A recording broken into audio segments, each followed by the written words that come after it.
चलिए question number 101 देखते हैं। क्वेश्चन नंबर 101 कहता है कि संविधान संशोधनों में कौन सा एक बताता है कि मंत्रिमंडल में कुल मंत्रियों की संख्या प्रधानमंत्री को सम्मिलित करते हुए लोकसभा के सदस्यों की कुल संख्या में 15% से अधिक नहीं होगी। यानी कि जो मंत्रिमंडल होता है वो जो उसके कुल मंत्रियों की संख्या होगी, तो जितने भी लोग जीत कर आएंगे उस सभी का सिर्फ 15% हो सकता है। ये कौन से संविधान संशोधन में कहा गया है? तो ये कहा गया है 91 संविधान संशोधन 91। आईएएस प्री 2009 में इस क्वेश्चन को पूछा गया है। अगला क्वेश्चन, 15 अगस्त 1947 को केंद्र में मंत्रालय की संख्या कितनी थी? तो केंद्र में 15 अगस्त 1947 को, यानी कि जब देश आज़ाद हुआ था, कुल 18 मंत्रालय थे। आईएएस प्री में 2009 में इस क्वेश्चन को पूछा गया है। अगले क्वेश्चन की तरफ चलते हैं। कानपुर और गाज़ियाबाद स्थानीय शासन की किस श्रेणी में आते हैं? जो स्थानीय शासन है वो किस श्रेणी में आता है पूछा गया है, तो वो आता है नगर निगम में। यूपी पीसीएस जीआईसी 2010 में इस क्वेश्चन को पूछा गया है। अगले क्वेश्चन की तरफ चलते हैं।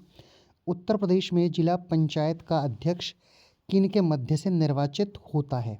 तो जिला पंचायत के सदस्यों द्वारा अपनों में से ही जो जिला पंचायत सदस्य चुने जाते हैं उसी में से जिला पंचायत अध्यक्ष का चुनाव होता है। यूपी पीसीएस मेंस 2010 में इस क्वेश्चन को पूछा गया है। ये एक जनरल क्वेश्चन है, आपको पता ही होगा इसके बारे में।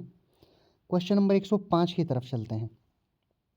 उत्तर प्रदेश में किसी नगर पालिका के अध्यक्ष का निर्वाचन किसके द्वारा किया जाता है? तो अपने नगर क्षेत्र की निर्वाचन सूची में सम्मिलित सभी निर्वाचकों द्वारा, यानी जो नगर पालिका का अध्यक्ष होता है उसका चुनाव होता है। कहीं कहीं इनको मेयर कहा जाता है। तो यूपी पीसीएस जीआईसी 2010 में इस सवाल को पूछा गया है।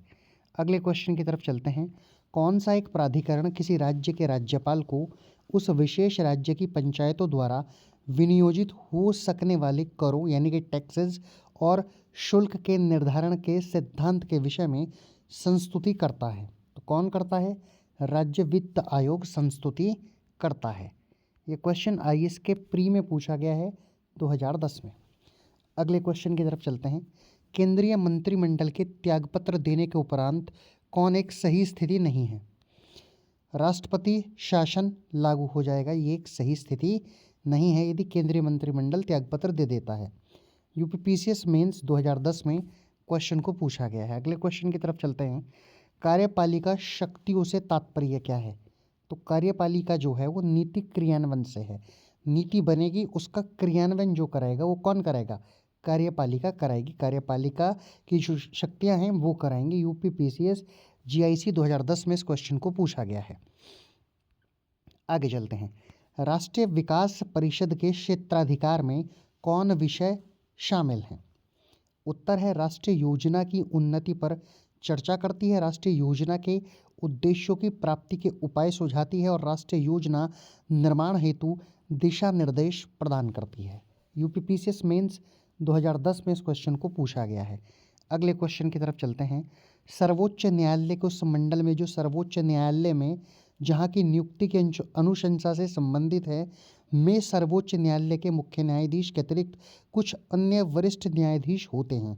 ऐसे न्यायाधीश जो इस मंडल में होते हैं वो कितने सदस्य होते हैं, ये पूछा गया है। जीआईसी यूपी पीसीएस में पूछा गया सवाल है, आप स्क्रीन पर देख सकते हैं। तो उसमें मंडल में जो होते 4 न्यायाधीश होते हैं। आगे चलते हैं। अखिल भारतीय महासंघ स्थापित करने का प्रावधान शामिल किया गया था। कहाँ किया गया था? भारत सरकार अधिनियम 1935 में। IAS pre 2009, UP PCS mains 2012 में इस क्वेश्चन को पूछा गया है। अगला क्वेश्चन, भारतीय संविधान सभा का गठन किया गया था। तो ये कैबिनेट मिशन योजना के तहत 1946 के अंतर्गत इसका गठन किया गया था। ये UP lower subordinate pre 2009, Uttarakhand PCS pre 2012 में पूछा गया है। अगला क्वेश्चन, भारतीय संविधान का प्रथम प्रारूप तैयार किया गया था, तो वो किया था BN राव के द्वारा। यूपी लोअर में पूछा गया है प्री में 2009 के। अगले क्वेश्चन की तरफ चलते हैं। 12 नवंबर 1932 को आयोजित तीसरे गोलमेज सम्मेलन का प्रभाव था, उसके प्रभाव से क्या बना था? भारत सरकार अधिनियम बना था 1935 में। 3 गोलमेज सम्मेलन हुए थे कुल, आप याद रखेंगे। तो ये सवाल आईएएस में पूछा गया है 2009 में। अगला क्वेश्चन, कल्याणकारी राज्य का उद्देश्य क्या है? इसका उद्देश्य है अधिकतम संख्या का अधिकतम कल्याण सुनिश्चित करना। ये भी आईएएस के प्री 2009 में पूछा गया है। अगले क्वेश्चन की तरफ चलते हैं। लोकतंत्र के जीवन रक्त क्या हैं? लोकतंत्र के जीवन रक्त राजनीतिक दल हैं। यूपीपीसीएस प्री 2009 में इस क्वेश्चन को पूछा गया है। अगला क्वेश्चन इंपॉर्टेंट क्वेश्चन है, वन किस सूची का विषय है? तो वन जो है वो समवर्ती सूची का विषय है। यूपीपीसीएस 2009 और 10 में सवाल को पूछा गया है। अगला क्वेश्चन, डाकघर, बचत बैंक तथा शेयर बाजार ये किस सूची के विषय हैं? तो ये संघ सूची के विषय हैं। यूपीपीसीएस प्री 2009, यूपीपीसीएस प्री 2010 में 2 बार पूछा गया है। आगे चलते हैं। संविधान के अंतर्गत आवंटित विषयों की सूची में जन स्वास्थ्य का उल्लेख किया गया है। कहाँ पे किया गया है? ये किया गया है राज्य सूची में। यूपीपीसीएस में पूछा गया क्वेश्चन है। अगला क्वेश्चन देखते हैं। राज्य सरकारों द्वारा शुल्क एवं कर लगाने का अधिकार संविधान की किस अनुसूची में उल्लेखित है? तो ये 7वीं अनुसूची में उल्लेखित है। आईएएस प्री 2009 में इस सवाल को पूछा गया है। अगला क्वेश्चन देखते हैं। संविधान के किस अनुच्छेद के द्वारा उद्योग के प्रबंधन में कर्मकारों की भागीदारी का प्रावधान किया गया है? या कर्मगार लिखा हुआ है। अनुच्छेद 43A में किया गया है। यूपी लोअर सबऑर्डिनेट परीक्षा 2009 में पूछा गया है। अगला क्वेश्चन, राज्य के नीति निर्देशक सिद्धांत किस प्रकार मौलिक अधिकारों से भिन्न है? जो नीति निर्देशक सिद्धांत हैं वो परिवर्तनीय नहीं है, जबकि मौलिक अधिकार परिवर्तनीय हैं। आईएएस प्री 2009 में इस क्वेश्चन को पूछा गया है। अगला क्वेश्चन, कौन एक राज्य के नीति निर्देशक सिद्धांतों में सम्मिलित है? तो राज्य जो है वो देश के पर्यावरण के संरक्षण तथा संवर्धन का प्रयास करेगा। यूपीपीसीएस मेंस 2009 में सवाल को पूछा गया। अगला क्वेश्चन जो है, भारतीय संविधान के किस भाग में पंचायतों के लिए प्रावधान किया गया है? तो भाग 9 में पंचायतों के लिए प्रावधान किया गया है। यूपीपीसीएस मेंस 2009 में इस क्वेश्चन को पूछा गया। अगला क्वेश्चन, संविधान का भाग 8 किससे संबंधित है? तो ये संघ राज्य क्षेत्र से संबंधित है। यूपीपीसीएस मेंस 2009 में पूछा गया। अगला क्वेश्चन, नगरपालिकाएं संविधान के किस भाग की विषय वस्तु हैं? तो ये भाग 9 के यूपीपीसीएस मेंस 2009 में सवाल को पूछा गया है। अगला क्वेश्चन, भारतीय संविधान में मूल अधिकारों को शामिल करने के लिए नेहरू रिपोर्ट ने कब समर्थन किया था? तो ये समर्थन किया था 1928 में। सवाल यूपीपीसीएस मेंस 2009 में पूछा गया है। अगला क्वेश्चन, समानता का अधिकार संविधान के अनुच्छेदों में से किन के अंतर्गत दिया गया है? तो जो समानता का अधिकार है वो आर्टिकल 14, 15 और 16 में दिया गया है। यूपीपीसीएस प्री 2009 में इस क्वेश्चन को पूछा गया था। अगला क्वेश्चन, नागरिकों को संविधान में कुछ मूल अधिकार प्रदान किए गए हैं।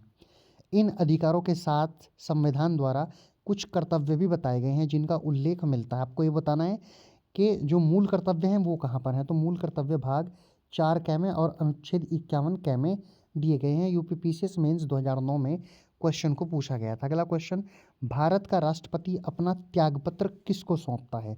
तो जो भारत का राष्ट्रपति है वो भारत के उपराष्ट्रपति को अपना त्यागपत्र देगा। आईएएस प्री 2009 और झारखंड पीसीएस प्री 2013 में पूछा गया है। अगला क्वेश्चन, भारतीय संविधान के किन अनुच्छेदों में से एक लोक नियोजन के विषय में भारत के सभी नागरिकों को अवसर की समानता की प्रतिभूति प्रदान करता है? तो ये करता है आर्टिकल 16(1) और 16(2). यूपी मेंस 2009 में क्वेश्चन को पूछा गया है। अगला क्वेश्चन, भारत के सर्वोच्च न्यायालय के कार्यवाहक मुख्य न्यायाधीश की नियुक्ति कौन करता है? तो उसकी नियुक्ति राष्ट्रपति के द्वारा की जाती है। ये यूपी यूडीए एलडीए प्री 2009 में पूछा गया था।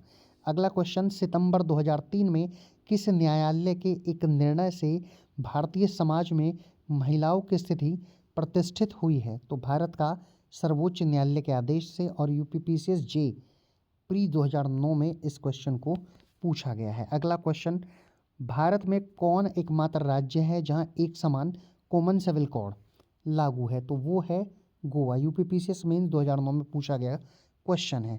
गोवा में बहुत पहले से कॉमन सिविल कोड लागू है। अगला क्वेश्चन, अगर कोई धन विधेयक लोकसभा द्वारा स्वीकृत हो जाए तो राज्यसभा इसे अधिक से अधिक कितने समय तक रोक सकती है? तो राज्यसभा इसे सिर्फ 14 दिन तक अधिकतम रोक सकती है? यूपी लोअर में, यूपी लोअर 2009-13, फिर यूपी आरओ 2014 में इस सवाल को पूछा गया है। अगला क्वेश्चन, प्रिवेंटिव डिटेंशन के अंतर्गत एक व्यक्ति को बिना मुकदमा चलाए बंदी बनाकर कितने समय तक रखा जा सकता है? तो 3 माह तक। यूपीपीसीएस मेंस 2009 में पूछा गया सवाल है। अगला क्वेश्चन, समेकित निधि पर प्रभारित व्यय को बढ़ाने की शक्ति प्राप्त है? तो किसको प्राप्त है? संसद को ये शक्ति प्राप्त है। आईएएस प्री 2009 में इस क्वेश्चन को पूछा गया है। अगला क्वेश्चन, भारतीय संविधान का अनुच्छेद 249 किससे संबंधित है? तो ये राज्य सूची के विषयों के संबंध में संसद की विधायी शक्तियों से संबंधित है। यूपीपीसीएस मेंस 2009 में पूछा गया है। अगला क्वेश्चन, मौलिक अधिकारों से जुड़े कौन एक भारतीय संविधान के अनुच्छेद 359 के अंतर्गत आपात स्थिति लागू करने के दौरान निलंबित नहीं हो सकता? तो कौन कौन से आर्टिकल हैं, मूल अधिकार हैं ये? 20 और 21। ये क्वेश्चन यूपीपीसीएस मेंस 2009 और यूपीपीसीएस प्री 2015 में पूछा गया है। सती रोकथाम अधिनियम किस वर्ष प्रभावी हुआ? यूपीपीसीएस मेंस 2009 में पूछा गया है। ये प्रभावी हुआ 1987 में। अगला क्वेश्चन, कौन एक कार्य भारत के निर्वाचन आयोग से संबंधित नहीं है? कौन सा वो कार्य है जो भारत के निर्वाचन आयोग से संबंधित नहीं है, संबंध नहीं रखता है? तो विधानमंडलों के चुनाव के लिए उचित प्रावधान करना, ये भारत के निर्वाचन आयोग का अधिकार नहीं है, ना ही ये भारत निर्वाचन आयोग का काम है। यूपीपीसीएस मेंस 2009 में पूछा गया है। अगला क्वेश्चन, राष्ट्रपति का चुनाव किसके द्वारा संचालित किया जाता है?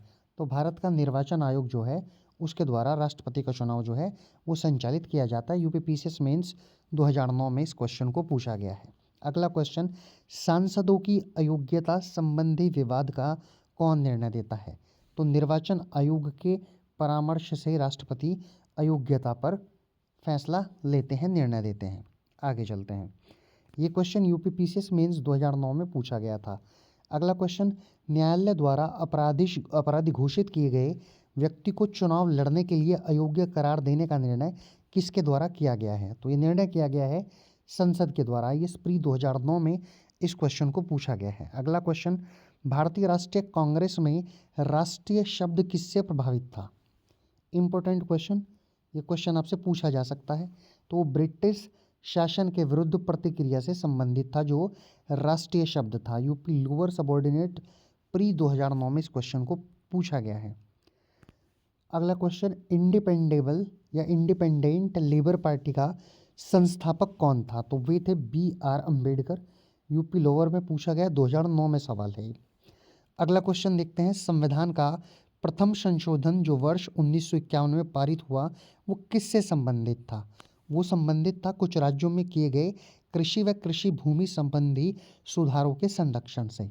यूपीपीसीएस मेंस 2009 में इस क्वेश्चन को पूछा गया है। अगला क्वेश्चन, अशोक मेहता समिति ने पंचायती राज के लिए किस प्रतिमान की संस्तुति की थी? तो अशोक मेहता ने की थी द्विस्तरीय।